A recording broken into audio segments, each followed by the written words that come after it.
নমস্কার। কবি নীরেন্দ্রনাথ চক্রবর্তীর কবিতা অমলকান্তি। অমলকান্তি আমার বন্ধু। স্কুলে আমরা একসঙ্গে পড়তাম। রোজ দেরি করে ক্লাসে আসতো, পড়া পারতো না। শব্দরূপ জিজ্ঞেস করলে এমন অবাক হয়ে জানলার দিকে তাকিয়ে থাকতো যে দেখে ভারী কষ্ট হতো আমাদের।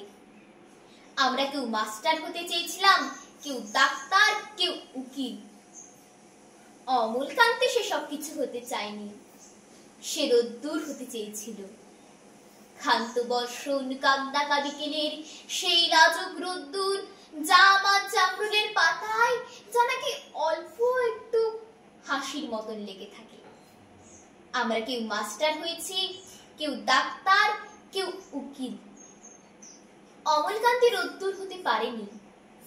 সে এখন অন্ধকার একটা ছাপাখানায় কাজ করে। মাঝে মাঝে আমার সঙ্গে দেখা করতে আসে, চা খায়, এটা একটা গল্প করে, তারপর বলে উঠি তাহলে। আমি ওকে দরজা পর্যন্ত এগিয়ে দিয়ে আসি। আমাদের মধ্যে যে এখন মাস্টারি করে, অনায়াসে সে ডাক্তার হতে পারত। যে ডাক্তার হতে চেয়েছিল, উকিল হলে তার এমন কিছু ক্ষতি হতো না। অথচ সকলের ইচ্ছে পূরণ হলো এক অমলকান্তি ছাড়া। অমলকান্তি রোদ্দুর হতে পারেনি।